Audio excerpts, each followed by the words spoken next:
저희 그 2부 강단 말씀에서 한 3월부터였나요? 담임 목사님이 신앙 발판에 대해서 하고 있거든요. 뭐 아시는 분들은 눈치를 좀 채셨을 거예요. 그 류 목사님이 예전에 신앙 발판 10가지를 해서 좀 정리를 해서 교육도 했고, 저도 뭐 신학교에서 이거를 그 과제로 다 나만의 신앙 발판 10가지를 내 스타일에 맞게 딱 정리해서 올리는 그런 과제도 했었고, 3월부터였던 것 같아요. 첫 번째가 그 주권에 대해서 설명해 주셨거든요, 목사님이.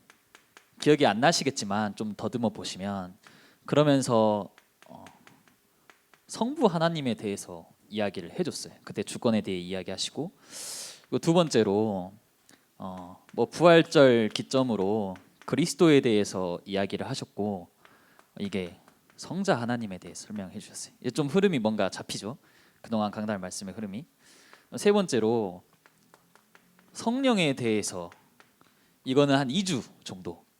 그래서 뭐 성령이 오셨네 같이 찬양도 부르고 성령에 대해서 2주간 했었고, 그리고 지난주랑 또 지지난주 해가지고 말씀, 이 뼈들이 능히 살 수 있겠느냐, 또 말씀의 깊은 곳으로, 뭐 이런 식으로 해가지고 말씀에 대해 이것도 2주 정도, 신앙관판 10가지 중에 4가지까지 왔던 것 같아요. 뭐 이대로 쭉쭉쭉 10가지까지 하시겠죠. 뭐 안 하실 수도 있고요. 일단 이렇게 흘러왔는데, 이 세 개는 여러분도 잘 아시다시피 우리의 믿음의 대상인 성삼위 하나님을 뜻하잖아요. 그렇잖아요. 성부, 성자, 성령. 이거를 뭐 5주, 6주간 목사님이 풀이해 주셨는데, 이 성삼위 하나님에 대해서 우리가 진짜 믿음으로, 제 생각에는 기도하는 게 너무 중요한 것 같아요. 그 지난주에 대학법에 마치고 한 렘넌트가 갑자기 전화가 왔어요. 제가 교육자실에 있었는데, 그래서 저랑 포럼을 하고 싶다는 거예요. 보통 저랑 포럼하고 싶다고 연락을 잘 안 줍니다. 그래서 뭐 저도 처음이었어요. 포럼하고 싶어요 연락을 준 게 처음이어서 계단에서 이제 만나가지고 이런저런 이야기를 하는데, 그 친구가 어떤 상황들을 이야기해요. 그래서 제가 보기에도 뭐 저한테 털어놨겠죠. 자기 주변에 있는 문제가 한 가지도 아니고 3-4개가 연달아 얽혀 있어서 자기가 이걸 어떻게 해야 될지 모르겠다. 그래서 전도사님한테 전화할 수밖에 없었다. 그리고 제가 이런저런 조언을 해주다가 제가 마지막에 기도하자, 기도합시다. 그런데 걔도 웃는 거예요. 그러면서 제가 이런 말을 했어요. 우리는 흔히 기도하자, 기도합시다 할 때 뭔가 우리가 느끼기에 뭔가 할 말이 없을 때, 그렇잖아요. 기도합시다, 그냥 이렇게. 아니면 뭔가 답이 안 나올 때 기도합시다, 기도하자, 이렇게 얼버무리는 느낌으로 말할 때가 많잖아요. 근데 제가 그 친구가 했던 거는, 내 조언 다 무시해도 돼. 나 한낱 인간의 조언이고 인간의 생각이니까 나 내 조언, 내가 말했던 거 다 잊어도 돼. 근데 네가 진짜 기도했으면 좋겠어. 왜냐하면 우리의 기도의 대상이 성삼위 하나님이잖아요. 그렇잖아요. 이 기도합시다, 기도하자는 말이 그렇게 가벼울 수 있는 주제가 아니라는 거죠. 엄청난 단어라는 거죠. 제가 그 한 2년 전에 그 차 사고가 한번 났어요. 차 사고가 나면 여러분이 뭐 사고 나신 분들이 없겠죠. 그때 대부분 대학생들이니까 보험사를 이렇게 불러요, 보험 직원을. 근데 제가 사고가 나고 당황을 하잖아요. 근데 보험사를 찾고, 이제 보험 그 직원이 적힌 종이를 찾다가 먼저 아빠한테 전화를 했어요. 보험사 직원한테 전화하기 전에 아빠한테 먼저 전화하고는, 뭐 어떻게 해야 돼가 아니라, 아빠 지금 와줘, 어디 있든 제발 와줘. 그러니까 그 이 깊숙이 있는 내면에는, 아빠 오면 끝이야, 아빠 오면 다 해결해 줄 거야, 이런 믿음이 깔려 있던 거죠, 제 안에. 그래서 보험사를 부르기도 전에 먼저 아빠 불러서 아빠를 오게 만들었다니까요. 무슨 일을 하든 제발 와줘. 우리가 이 믿는 성삼위 하나님이 어떤 분인 줄 알고, 우리가 이 믿음의 대상이 누군 줄 알고 우리가 기도한다면, 천년을 하루같이, 하루를 천년같이 여기시고 시공간을 초월하신 이 성삼위 하나님을 알고 기도한다면 진짜 이 단어가 엄청난 거지 않을까. 그런 생각을 하게 됩니다. 왜 말씀도 우리의 신앙의 발판이 되죠? 똑같아요. 말씀하시니가 하나님이잖아요. 그렇죠? 그래서 말씀 자체가 우리가 발판이 되고 능력이 있는 거예요. 말씀하시니가 하나님이시기 때문에 박성준의 말씀은 중요하지 않습니다. 무시해도 돼요. 그 발판이라는 게 엄청난 중요한 거거든요. 발판은 원래 그 네이버 단어로는 이렇게 딛고 일어서는, 무언가를 딛고 높이 더 한 단계 도약할 수 있는 그런 발판을 이야기하는데, 이 발판이 있다면은 그 어떤 게 와도 흔들리지 않는, 어느 공격, 어떤 선택과 결정에도 내가 흔들리지 않는 어떤 기초가 되는 그런 발판을 의미해요. 제가 그 군대에 있을 때요. 군대에 막 입대하면 훈련소라는 데를 가요. 뭐 남자분들은 다 공감하시죠? 훈련소 때는 주일이, 어차피 훈련소 때는 주일이 있으니까 주일날 그때는 종교 참석을 의무로 하게 했어요. 그러니까 모든 전 훈련병이 종교 참석을 해야 되는 거죠. 그러니까 아마도 훈련병들이 그 정신적으로 되게 힘들잖아요. 육신적으로 힘들고. 그러니까 뭔가를 의지하게 만드는 그 군대의 전략. 너 뭔가 의지해. 아니면 너 마음에 뭔가 좀 안식을 얻어. 평안해. 이런 의도가 있었던 것 같아요. 의무로 하게 했으니까.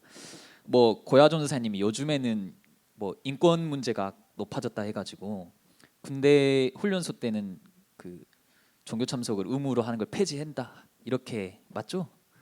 폐지했다죠. 아니에요? 저 때는 라떼는 의무로 했었는데, 제가 있을 당시에 그러니까 무교인 친구도 무조건 교회, 천주교, 불교 이렇게 세 가지 중 하나는 무조건 갔어야 됐어요. 저희가 난 종교 안 믿어 이게 아니라 무조건 다 가게 하는 거죠. 그래서 이제 무교인 친구들은 첫 주차에 막 생활관에서 이런 이야기를 해요. 야, 어디 가면 더 맛있게 잠잘 수 있냐? 그래서 목탁 소리가 더 맛있게 잘 수 있지 않냐? 모르니까 그들은. 그래서 불교를 갔다가 이제 교회에는 걸그룹들이 와요. 모르겠어요, 저도. 성가대가 없고 그냥 걸그룹이 춤을 춥니다. 그래서 그게 할렐루야예요. 그래서 그 걸그룹들이 오니까 이제 소문이 나잖아요, 생활관에서. 그러니까 2주차 때는 교회로 싹 몰리는 거예요. 그래서 나는 이상한 거죠. 과연 여기에 천주교 믿는 사람들도 교회로 왔을까? 이런 생각도 들고, 교회에 막 80%가 교회로 가니까 걸그룹 왔다는 소식에. 무튼 뭐 종교 찬석을 이렇게 하는데 그 첫 주차에 연병장에 몇백 명이 이렇게 모여 있었는데 한 훈련병이 갑자기 손을 드는 거예요. 그 손을 들고는 질문 있습니다. 종교 참석 안 해도 됩니까? 이렇게 물어보는 거예요. 그 말할 수가 없는 상황이거든요. 몇백 명이 서 있는 연병장에. 훈련소 때는 이리 가라 하면 이리 가야 돼요. 그렇죠? 저리 가야 되면 가라 하면 저리 가야 되고, 밥 먹으라 해야 밥 먹을 수 있고, 자라 해야 잘 수 있고, 고개 돌리지 마 하면 그냥 부동 자세로 있어야 되는 거. 심지어 교육시킨다고 눈 감지 마 하면 눈도 이거를 계속 뜨고 있어야 되는 그런 훈련병. 3분 만에 샤워를 깨끗하게 씻고 나오게 인간을 개조해 버리는 그런 곳이 훈련병인데, 그 종교 참석을 하라 하면 해야 돼요. 그렇잖아요. 그거를 거부할 수가 없어요, 훈련병 때는. 근데 이 한 훈련병이 도전을 한 거죠. 그러더니 뭐라 하냐면, 저는 하나님의 교회를 믿기 때문에 종교 참석 안 할 겁니다. 그거를 엄청 큰 소리로 얘기했어요. 그러니까 조교들도 같은 저희 20대잖아요. 당황해가지고 막 어떻게 할지 모르는 거죠. 간부가 왔는데도 이 사례가 처음이니까 이 친구를 어떻게 해야 되나 막 당황하더라고요. 결국은 뭐 앞으로 나오라 해서 혼자 대기하게 시켰는데 너무 완강하니까 그때 든 생각이, 뭐 하나님의 교회는 이미 오류가 있는 성경을 잘못 해석해서 아담과 하와 형상으로 지어졌다. 그럼 아담의 형상, 하와의 형상도 있겠네. 두 개의 형상, 막 어머님의 하나님, 뭐 말 같지도 않은 소리에 막 이렇게 하는 단체인데, 이 이단으로 분류된 이미 그곳에서 그 친구에게는 그 종교가 이미 자기의 발판이 되어버린 거예요. 그러니까 어떤 선택과 결정 앞에서도 자기의 위치가 얼마나 낮든 높든 상관없이 그냥 흔들리지 않고 자기의 소신을 발휘하는 거죠. 아, 나는 이 종교로 인해 그냥 내가 하고 싶은데 다 하겠다, 이런 마인드인 거죠. 그래서 방향은 잘못됐지만 참 이 자기가 무엇을 반판 삼고 어떻게 도전하냐가 너무나도 중요하겠다. 우리에게도 신앙의 발판 10가지가 있어요. 아마도 계속해서 뭐 오늘은 가정의 달 어버이 주일에서 다른 메시지를 하셨지만 10가지가 선포될 건데 여러분이 하나하나 자기 것으로 소화하고 또 묵상하고 또 이건 진짜 내가 발판 삼아야겠다 이런 생각을 여러분이 갖고 메시지를 들은다면 좀 많이 다르지 않을까 그런 생각을 하게 됩니다. 오늘 어버이 주일이죠, 그렇죠? 그리고 5월은 가정의 달이에요. 사단이 공격하는 2가지가 있다고 했거든요. 그게 교회와 가정. 이거 깨트리면 끝이에요. 그 사단은 여기에 몰두하는 거죠. 너무나도 쉬운 길인 거예요. 사단한테는 교회, 가정 건들면 되겠구나. 가정을 예로 들어볼게요. 그 2020년에 작년이죠. 결혼한 건이 그 20만 건이라고 해요. 그리고 최저치를 찍었다고 합니다. 점점 줄어들고 있어요. 결혼한 건수가 20만 건 많은 것 같지만 역사를 보면 굉장히 적은 숫자라고 해요. 근데 이혼한 건이 10만 건이에요. 2020년 한 해. 근데 10만 건이 근 10년 내 최저라고 해요. 원래는 뭐 코로나로 인해서 줄었다고 해요. 원래는 막 17만 건, 작년에는 12만 건 막 이렇게 됐었나 봐요. 20만 건이 결혼했는데 이혼은 10만 건이나 하는 거예요. 이게 말이 안 맞잖아요. 이혼이라는 게 결혼처럼 쉬운 길이 아닌데 무려 절반이 이혼을 한다는 그런 느낌을 받는 거죠. 출산율이 0.84명, 그러니까 한 명도 안 낳는 거죠. 결혼을 해서 평생 동안. 가족 구성원의 관계가 예전에는 관계가 나빠지네 이런 생각을 했다면 지금은 가족 구성원 자체가 의미가 사라지는, 그냥 이 구성원 자체가 파괴되는, 가정이란 말이 사라지는 그런 시대가 점점 오고 있어요. 대한민국에서 3분의 1 정도가 최근 1년간 그 가족 갈등을 경험했대요. 그러니까 이 갈등이라는 말은 뭐 부부 간의 갈등도 포함되어 있고 세대 간의 갈등도 포함되어 있고 뭐 부모와 자녀 간의, 근데 주로 부모와 자녀 간의 갈등이 약 40% 갈등 중에 많이 큰 부분을 차지하죠. 그러니까 부모는 자녀를 이해를 못하는 거예요. 내가 너를 어떻게 키웠는데, 너 어릴 때 얼마나 이쁜데 너 요즘 왜 그러냐, 이렇게 이해를 못하는 거죠. 그리고 자녀는 부모를 이해 못해요. 알게 모르는 상처가 자리매김하고 있고 흔히 말하는 이 4차 산업으로 인해서 이 시대가 바뀌어가지고 부모님들을 꼰대로 바라보고 기계 못 다루는 사람들 이렇게 바라보고 가정의 문제가 언제부터 시작됐냐면 그 첫 번째 인간인 이 아담이 하나님의 말씀에 불순종함으로 하나님을 떠났고 그로 인해서 어려움과 두려움이 가장 먼저 가정에게 닥친 거예요. 그러니까 이 아담이 자기를 살 중에 살, 뼈 중에 뼈라고 했던 이 하와, 너무나도 사랑하고 아꼈던 하와를 죄인이 된 이후에 바로 원망하기 시작하고, 그렇잖아요. 이 아내를 원망하기 시작했다니까요. 창세기 3장에 바로 하와는 깊은 이 무기력과 어떤 죄책감과 막 두려움에서 막 덜덜 떨고, 그때부터 이 뭔가의 인간의 또 가정에게 닥친 문제가 시작돼요. 창세기 3장부터 그 가정의 문제가 지금까지도 쭉 시작되고 있는 거죠. 사단은 그 가정을 계속 건들고, 왜 이런 일이 일어날까? 도대체 가정의 문제가 왜 일어날까? 답이 있어요. 이렇게 성경에 말하고 있습니다. 한번 PPT 한번 띄워주실래요? 성경에서 말하고 있습니다. 에베소서 5장 22절에 아내들이여 자기 남편에게 복종하기를 죽게 하듯 하라. 그러니까 이 아내들 보고, 이 와이프 보고 너가 하나님께 경외하듯이, 하나님께 존경하고 하나님께 복종하듯이 남편에게 복종해, 이런 관점이에요. 다음 구절 한번 띄워주세요. 남편들아, 남자들아, 아내를 사랑하기를 그리스도께서 교회를 사랑하시고 그 교회를 위하여 자신을 주심같이 하라. 그러니까 그리스도께서 교회를 사랑하시고 그 교회를 위해서 자기 자신을 내어주심같이 아내를 사랑하라는 거예요. 그렇죠? 우리 막 여자친구 보고 사랑해, 이거 주님이 우리를 사랑하시듯 이렇게 사랑을 하라는 거죠. 근데 지금 이 시대와 세대를 보면 이게 다 사라졌어요. 다 서로 이익간에, 그렇죠. 남자는 진짜로 여자를 사랑하지 않고 외모만 보고 쫓아 사랑하고. 다음 구절 한번 띄워주실래요? 부모와 자녀 간의 갈등 뭐 이런 게 왜 일어나냐면 자녀들아 주 안에서 너희 부모에게 순종하라 이것이 옳으니라.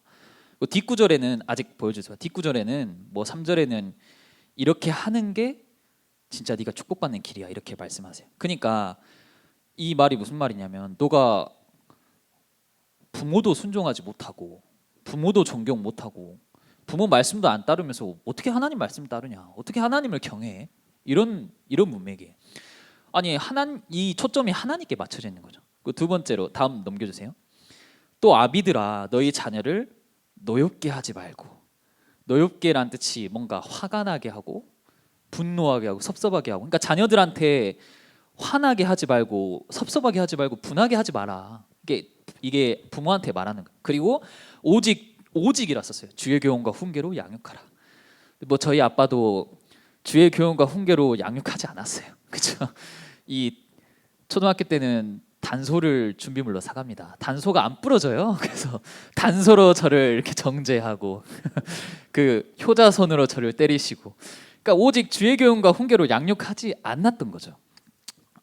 이것만 했더라면, 이대로 하나님이 말씀하신 대로 했더라면, 근데 지금 시대가 또 이 사회가 이렇게 지키기 많이 힘들고 각자 이익 간에 또 부모와 자녀도 철저하게 어떤 이런 사랑과 성경적인 교육들을 외면한 채 세상 거, 세상 지식, 세상의 교육 방법만 이렇게 가르치기 시작하고, 이게 무슨 말을 뜻하냐면 결국 우리가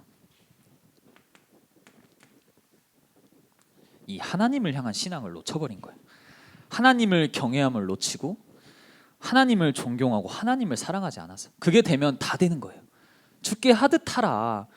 주께 하듯 하라. 주님께 그렇게 했으면 그렇게 나오는 거죠. 하나님을 사랑하는 거, 존경하는 걸 다 놓쳐버려서. 한때 한 일화인데, 한때 그 교회 전도사로 사역하다가 어떤 아픔과 상처로 인해서 본인이 하나님을 떠났대요. 그러니까 자기 간증을 하는 거예요. 나는 전도사였는데 하나님을 떠났어요. 그리고 내 이야기를 들려줄게요. 그때 든 질문이 하나님 나에게 관심 있긴 합니까? 이런 질문이 들었다는 거예요. 날 사랑하는 게 맞나요? 그러니까 본인 스스로 하나님 나한테 관심 없구나, 하나님 나 사랑하지 않아, 그런 하나님이라면 전 안 믿을래요 하고 하나님을 떠나버린 거예요. 근데 다행히도 몇 년 후에 다시 하나님께 자기가 돌아왔는데, 그때 이 전도사가 깨달은 게 하나님은 날 한 번도 배신한 적도 없고 날 떠난 적이 없구나. 근데 문제는 내 멋대로 하나님을 오해했구나. 하나님을 내가 잘 모르고 있었구나. 하나님이 날 모르고 하나님이 날 사랑하는 게 아니라 내가 하나님을 몰랐구나. 우리가 실제로 이 하나님의 존재를 모르고 있는 거예요. 성삼위 하나님, 우리가 메시지 때 많이 나오죠. 우리가 다 안다고 생각해요. 아는 얘기, 그래 성부 성자 성령 다 아는 얘기 우리가 수십 번 들었어. 청신에서 성경학교에서 다 들었어. 우리가 더 알고 싶어 하지 않는 거예요. 근데 이 전도사의 간증처 내가 하나님을 다 모르고 있었구나, 내가 다 아는 게 아니었구나.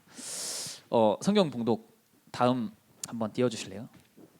오늘 본문이에요. 출애굽기 16장 13절. 저녁에는 메추라기가 와서 진에 덮이고 아침에는 이슬이 진 주위에 있더니. 이 본문 읽고 무슨 생각이 드세요? 본문 뭐 어쩌라는 겁니까? 그렇죠? 이 본문이 뭐예요? 은혜로운 구절 하나도 없고 뭔 소리지? 이런 구절이잖아요. 이게 그 이스라엘 민족이 출애굽하고 광야에서 만나하고 메추라기를 주세요. 그 본문이에요. 이 다음 구절에 이제 만나 이야기가 나와요. 메추라기가 나오죠. 그러니까 만나 메추라기를 매일 먹이시는 그런 이야기인데, 우리는 만나 메추라기만 알고 있잖아요. 거기에 집중하고, 뭐 어렸을 때 광야에서 하나님이 만나 메추라기로 인도하셨대, 막 성경학교 때 저희가 그렇게 듣기도 하고 그렇게 각인이 되어 왔는데, 저도 최근에 발견했어요. 이 이슬이란 단어가, 전 여기에 집중했어요. 저도 다 안다고 생각했어요. 만나 메추라기 먹이셨구나 다 안다 생각했는데 이 이슬이란 단어가 있는 거예요. 그 광야, 즉 이스라엘 거기는 그 비가 내리지 않는 중동 지역이에요. 그러니까 비가 안 와요. 근데 이상하게 그 지역에 식물이 자라는 거예요. 비가 안 오는데 그 사람들이 어느 정도 물을 구할 수가 있어요. 이게 이상하잖아요. 비가 안 온다니까요. 그 지역은 건기, 우기 건기 있잖아요. 건기가 너무 길어가지고 도저히 물을 구하기가 힘든 상황. 막 그때 광야 어떤 사진들 봤잖아요. 척박한 땅에 도저히 물을 구할 수가 없는. 근데 사람들이 물도 구하고 식물도 자라고 이게 이상한 거죠. 근데 알고 보니까 이 새벽에 이슬이 푹 내리는 거예요. 매일같이. 낮과 밤의 기온차가 크기 때문에 새벽에 이슬이 맺혀 있는 거죠. 그 이슬을 가지고 동물들이 핥아 먹기도 하고 뭐 자기들 갈증도 해소하고 그 이슬이 온 대지를 적셔서 쭉 물기가 있게 하고 사람들은 이 이슬을 이제 모아서 자기 음료로 마시기도 하고 그런 원리가 있었던 거예요. 하나님이 광야에서 눈에 안 보이는 어두컴컴한 다 자고 있는 새벽에 이슬을 확 뿌려주신 거예요. 이 광야 사람들도 몰랐을 거예요. 하나님이 이렇게 하셨다는 걸. 매일같이 이슬을 뿌려주시고 온 지면을 적셨던 거예요. 그렇게 하나님이 광야 땅에서 이스라엘 민족을 인도하셨는데 이게 엄청난 은혜잖아요. 근데 이스라엘 민족과 또 우리는 물 필요해? 하나님이 물 쏟아 부어 주셔야 돼. 이렇게만 생각을 하는 거죠. 홍해가 있네. 홍해 갈라 주셔야 돼. 하나님 살아 계시는구나. 우리는 이렇게 느끼는 거죠. 근데 매일같이 하나님이 새벽에 이슬로 은혜를 주셨다는 게 그래서 우리는 매일같이 말씀을 먹어야 돼요. 이게 하나님의 원리잖아요. 매일같이 하나님께 나아가고 매일같이 하나님께 기도하고 하나님의 원리였으니까 우리가 하나님에 대해 다 안다고 생각했는데 성삼위 하나님의 다 안다? 나 만나 매출하기 다 알아. 광야 사건 다 알아. 근데 도대체 하나님의 사역은 끝이 없는 거 있죠. 새로운 게 계속 나오고 또 새롭고 날마다 새롭고 새벽 이슬로 이 온 광야를 적셨다는 거를 우리는 거의 몰라요. 대부분 몰라요. 저도 몰랐다니까요. 최근에 알았지. 다음 본문 한번 띄워줄래요? 시편 110편 3절에 그리고 뭐라 표현하시냐면 주의 권능의 날에 주의 백성이 거룩한 옷을 입고 즐거이 헌신하니 새벽 이슬 같은 주의 청년들이 주께 나오는도다. 주의 권능의 날에 이 주의 백성이 즐겁게 헌신하는 날이 오는데 새벽 이슬 같은 주의 청년들이 주께 나오는다. 오늘 제목이죠. 새벽 이슬 같은 주의 청년들. 청년은 뭐 저도 대학생까지 포함했습니다. 그러니까 우리 대학생들 젊은이들의 어쩌면 비전이라고 생각해요. 주의 권능의 날에 우리 존재를 새벽 이슬 같다 했어요. 아까 새벽 이슬이 무슨 의미라 했죠? 하나님이 이스라엘에게 이 새벽 이슬을 부어 주셨듯이 우리에게, 우리 청년들에게, 우리 대학생들에게 온 땅을 적시고 이 땅을 소생케 하는 역할을 주셨다는 거예요. 남들 보이지 않게 눈에 보이는 것만 해야 되냐? 새벽 이슬 같이 아침에 물을 적시고 동물들이 먹을 수 있는 물을 제공해주고 사람이 먹을 수 있는 물을 제공해 식물이 자라게 할 수 있는 이 이슬 같은 우리 대학생들. 그리고 광야의 이슬은 매일 맺혀요. 기온차가 너무 심해서 안 맺힐 수가 없는 구조예요. 아침이 오면 끊임없이 밤이 되면 시작해서 아침이 오면 이슬이 맺히는 듯 계속해서 주의 청년들이 주께 나올 거다. 이게 하나님이 말씀하시는 선포입니다. 오늘은 진짜로 우리가 안다라고 생각했던 것들 저 알고 있습니다. 근데 주의할 게 우리가 안다고 하는 순간 귀를 막아버려요. 그렇다니까요. 시험 문제에서 100점을 못 맞는 이유 안다라고 생각했던 거를 한 번도 훑어보지 않고 해서 98점 맞아요. 그걸 놓쳐버리는 거죠. 중요한 것만 우리가 나 이거 몰랐어. 이거 외워야 돼. 우리가 아는 것들은 훅훅 넘어가 버리고 성경은 그게 교만이라고 표현해요. 우리가 도대체 우리 인간의 지식으로는 하나님을 다 알 수 없다. 이 복음을 다 알 수 없다. 근데 우리는 자꾸만 잘 알고 있습니다. 저 더 이상 메시지 안 들어도 돼요. 저 더 이상 예배 안 들어도 이제 더 이상 훈련 안 받아도 돼요. 그게 성경은 교만이라 표현하고 있습니다. 우리의 신앙을 다시 점검하길 바라고 하나님의 은혜는 눈에 보이는 역사도 있었지만 새벽 이슬같이 은혜로 우리에게 풍성히 조용히 은밀하게 눈에 보이지 않게 역사하시는 것도 있었다는 거. 그래서 새벽 이슬같이 우리 대학생들이 이 세계복음을 향해 뛰고 또 하나님께 나아가는 그런 시간표가 됐으면 좋겠습니다. 제가 한번 기도하겠습니다. 하나님 참 감사합니다. 우리 인생을 새벽 이슬처럼 부어주시고 또 우리를 불러주시니 감사합니다. 하나님, 우리가 이 복음, 날마다 새로운 복음을 끊임없이 알아가고 성삼위 하나님을 향해 바라보고 또 기도하는 그 믿음을, 우리가 믿음의 확신을 가지고 현장으로 나아갈 수 있도록 인도하여 주세요. 하나님, 우리가 때때로는 연약하고 부족하지만 완전하시고 완벽하신 그 하나님 앞에 우리가 설 수 있는 은혜를 허락하여 주옵소서. 지금도 살아계신 주 예수 그리스도의 이름으로 기도합니다. 아멘.